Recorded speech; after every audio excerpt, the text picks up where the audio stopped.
Dear students, today we discuss the third network theorem, that is a maximum power transfer theorem.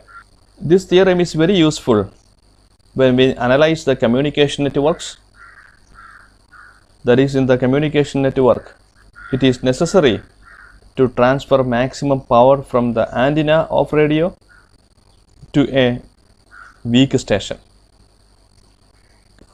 Another example, that is, in the public address system, that is, we have a amplifier and a speaker.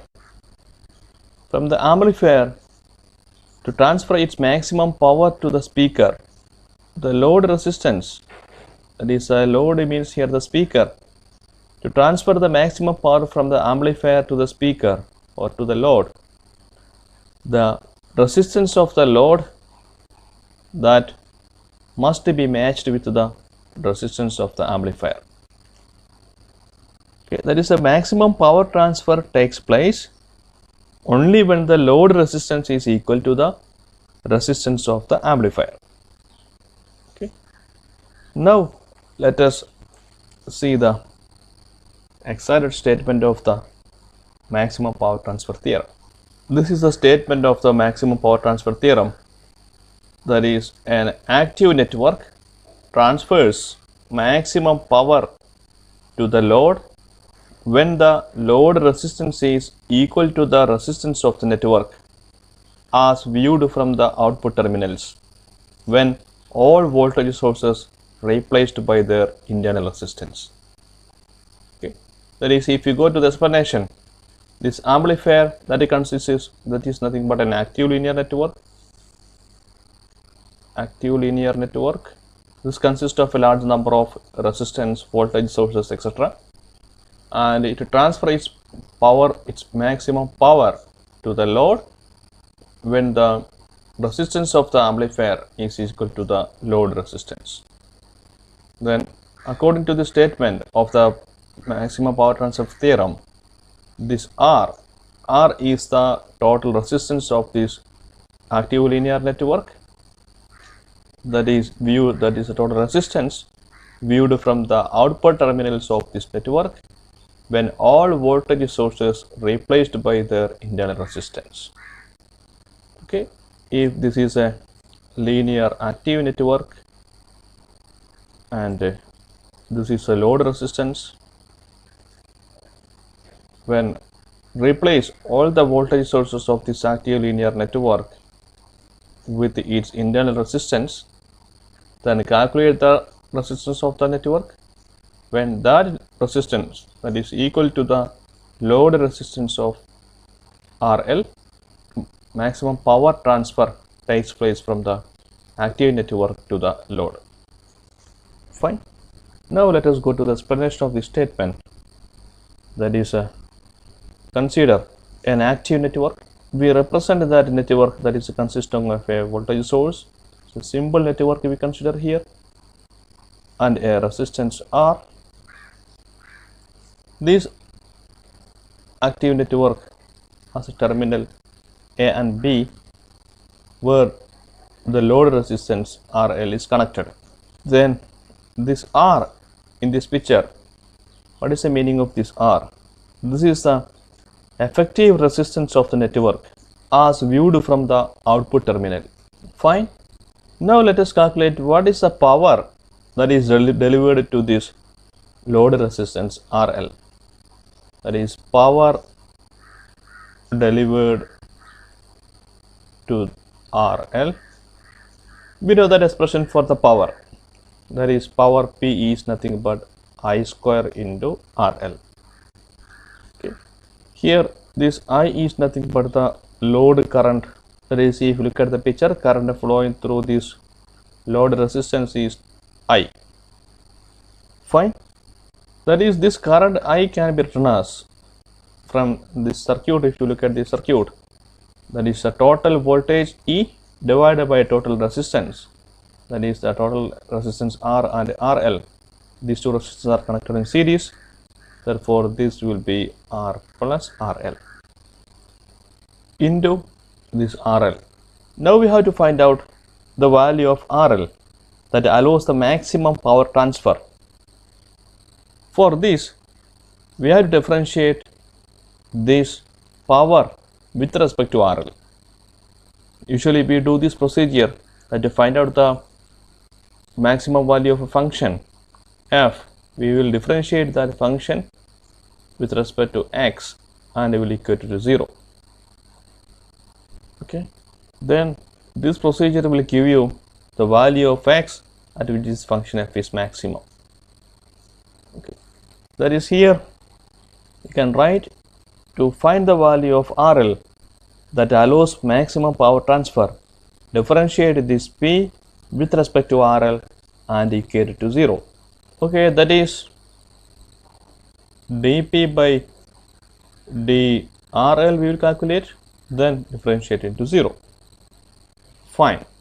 Then we have differentiated this equation with respect to RL, that is the E square term is constant, we can take it outside. That is here we can write d by the E square took outside dRL into RL divided by R plus RL whole square equal to 0. To differentiate this one, we can use the division rule, this d by dx of u by v. Fine. Here v is the R plus RL whole square and u is equal to RL. Fine. That is E square into, in the denominator you will have v square, this R plus RL whole power 4. Fine. V into, that is v means R plus RL whole square, differentiation of RL with respect to RL, that is 1, minus u into differentiation of d by dv by dx, that is a differentiation of R plus RL whole square with respect to RL, that is 2 times R plus RL, this is equal to 0. Fine. Since the right hand side is 0, we can write this is R plus RL whole square minus 2 into, this is RL, 2 RL into R plus RL is equal to 0. This is cancelled. Then we are left with the R plus RL is equal to 2RL. Here also this RL and this one cancelled, that is R is equal to RL. That is, when R is equal to RL, the source transfers maximum power to the load. Fine. Now we have to find out what is the expression for the maximum power transfer. That is, if I write this is equation number 2, then to find out the maximum power that is transferred from the source to the load, that is we have the expression for the power here, that is equation 1. Then put R is equal to RL, that is this R can be replaced by RL, then we will get the maximum power. Fine. That is put this equation 2 in equation 1.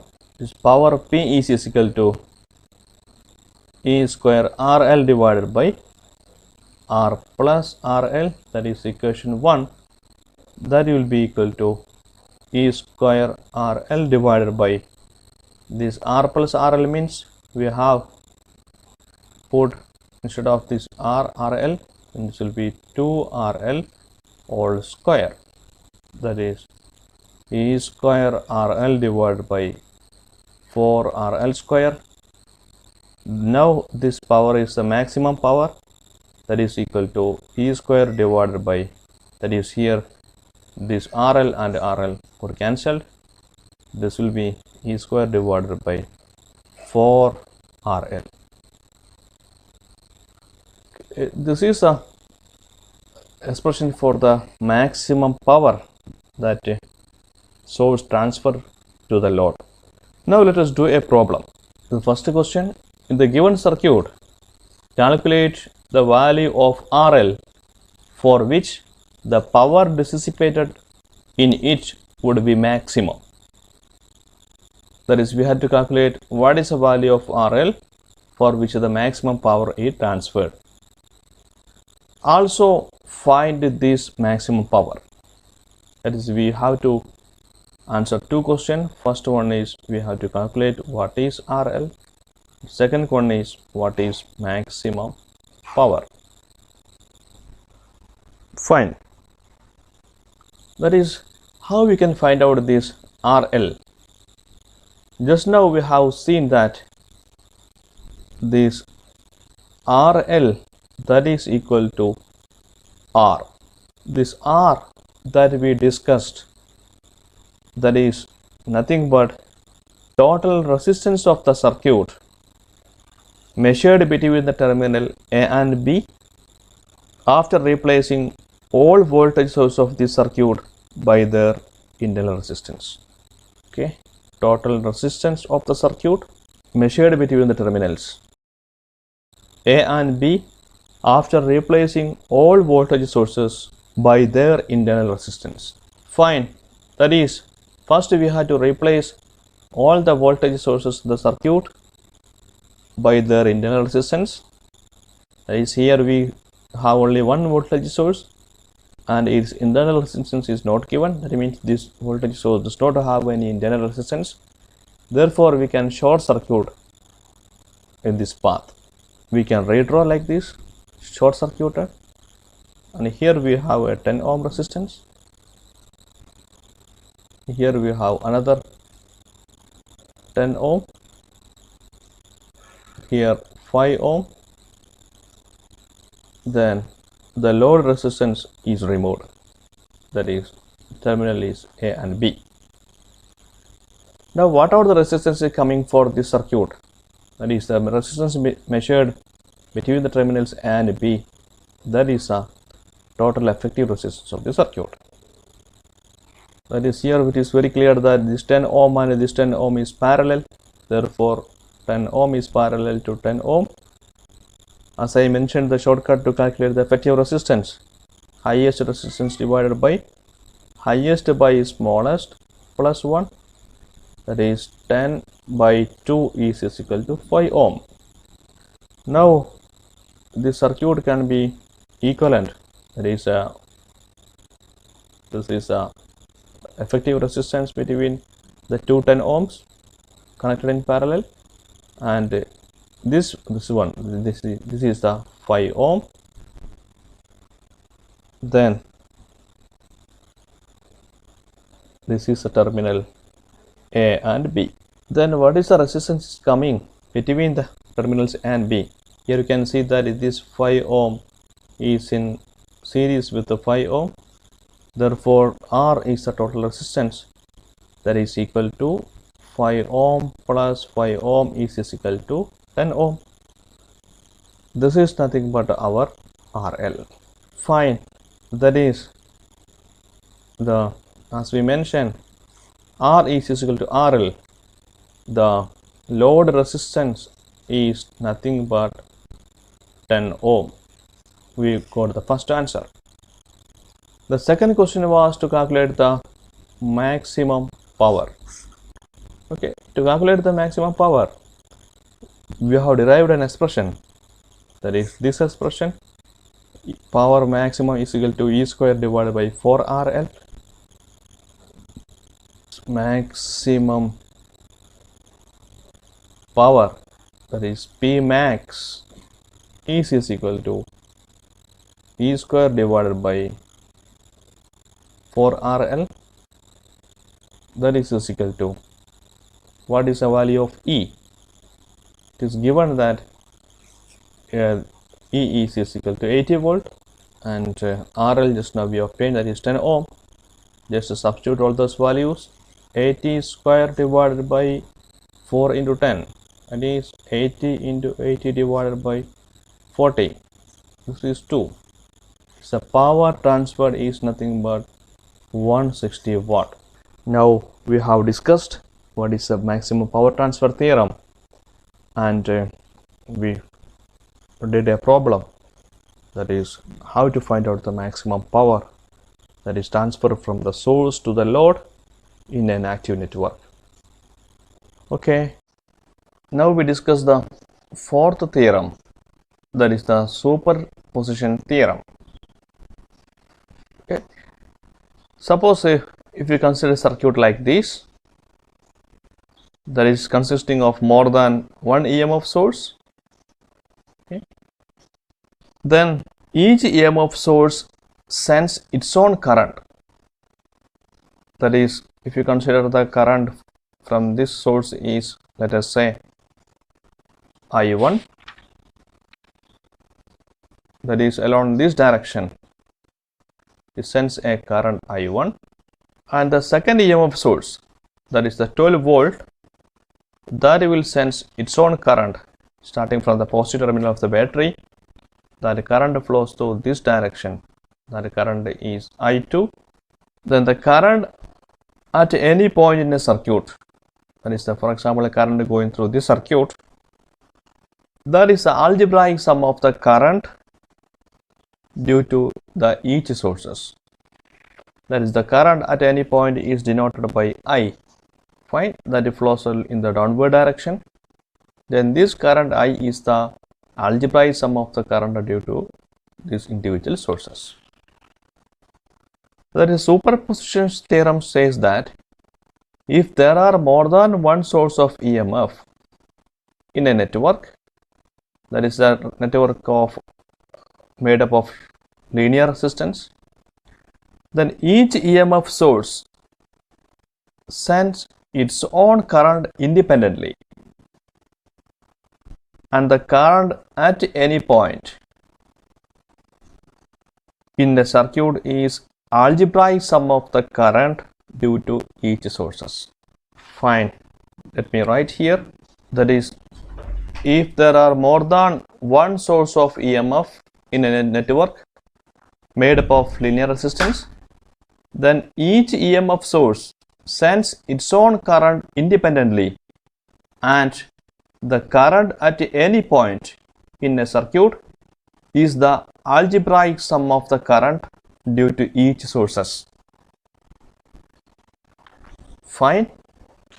Let us go to the another statement, that is, in a network of linear resistance containing more than one generator, that is more than one EMF source, the current which flows at any point is the sum of all the currents which would flow at that point if each generator were considered separately and all the other generators, that is the EMF source, replaced for the time being by their internal resistance.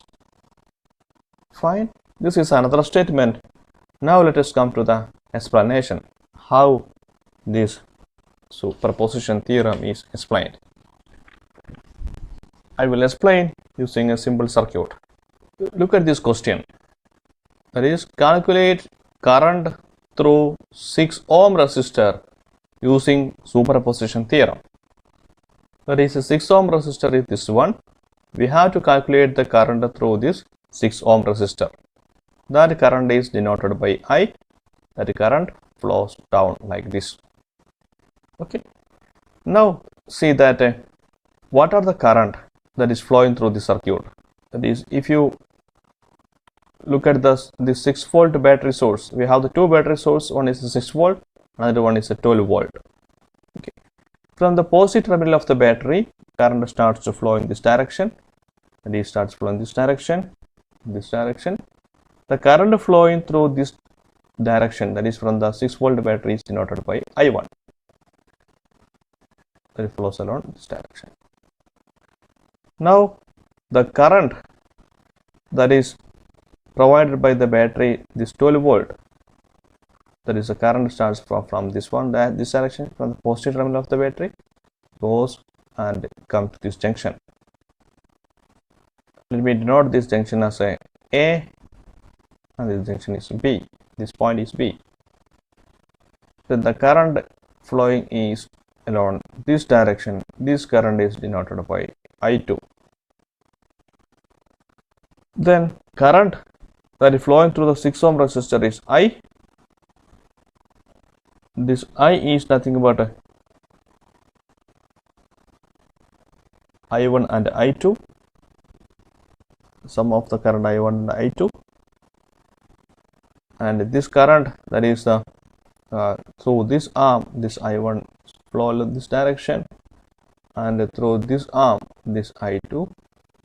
What we will do is to find out the current through the 6 ohm resistor using the superposition theorem. First, we have to consider only the one battery source in the circuit, and we will calculate what is the current is flowing through the circuit, and keeping the same time the another battery source, that is a 12 volt in the circuit. We have to replace this 12 volt battery by its internal resistance. That is, while calculating the current provided by one voltage source, the another voltage sources, we have to replace the voltage sources by their internal resistance. After replacing the voltage source by the internal resistance of the second EMF source, I will draw the picture below.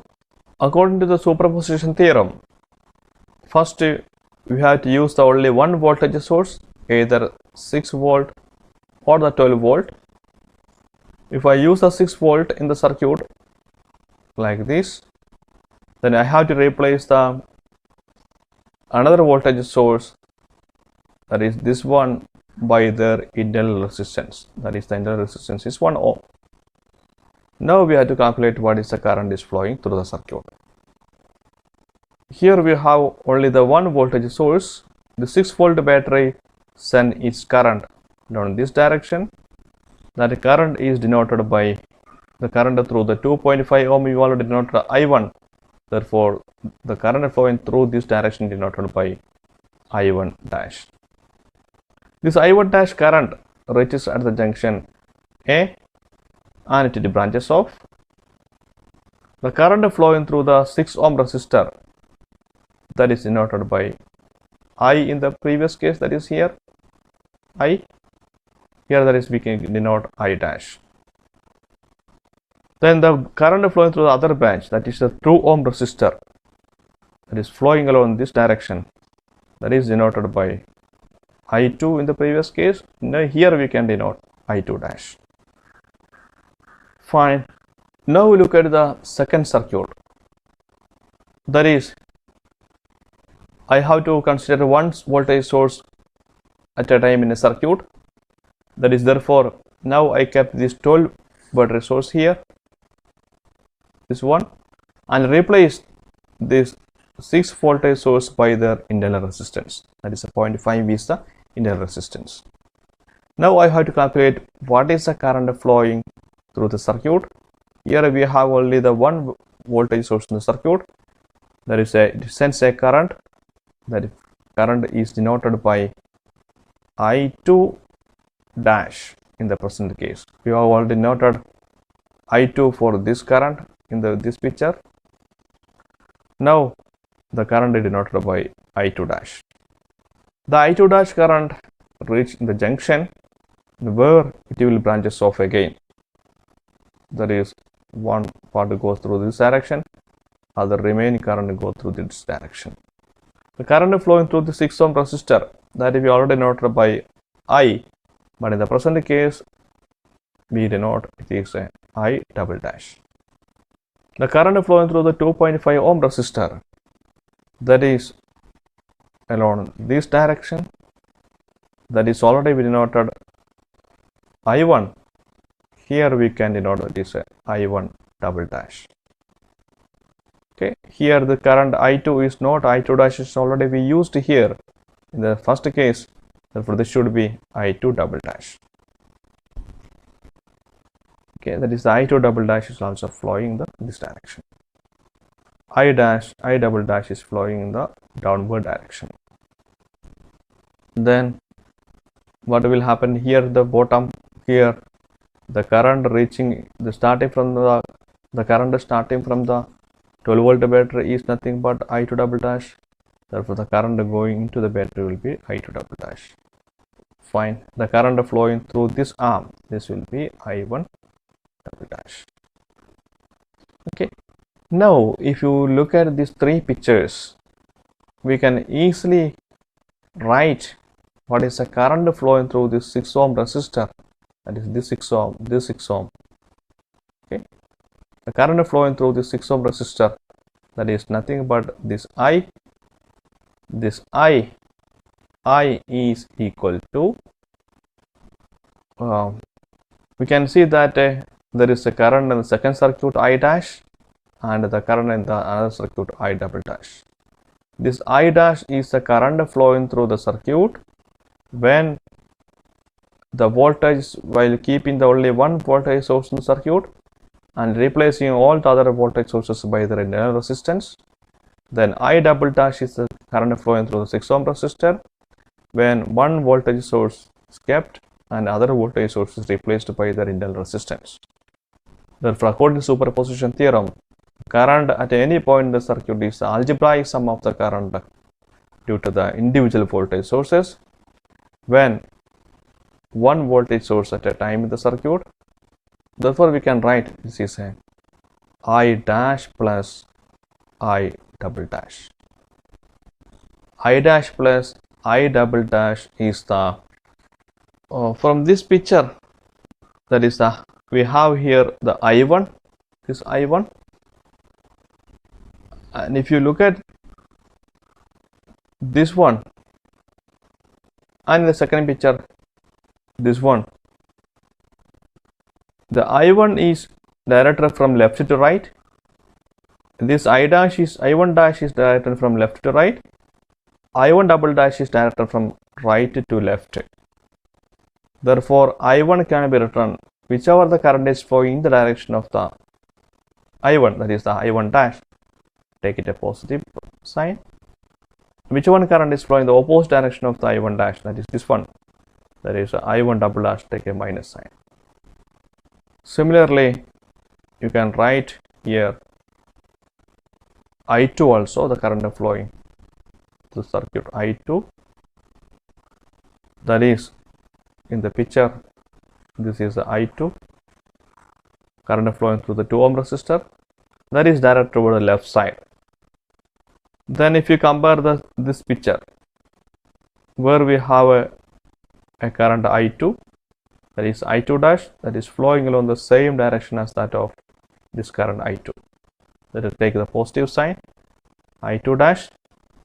Now come to the second picture, that is this picture. Here you can see that our I2 dash, I2 double dash is flowing to the left side, that is put a minus sign, I2 double dash. Okay, that is the current flowing through the 6 ohm resistor is finally I, that I is given by this expression, I dash plus I double dash. I dash is the current flowing through the 6 ohm resistor, that is this I dash when the individual source is considered in the circuit. I double dash is also the current flowing through 6 ohm resistor when the one voltage source is considered and other voltage source is replaced by the internal resistance. Then I1 and I2, that can be calculated from these two figures. I1 is equal to I1 dash minus I1 double dash, I2 is equal to I2 dash minus I2 double dash. The direction of the positive or negative sign is determined based on the direction of the current flow. Okay, thank you very much.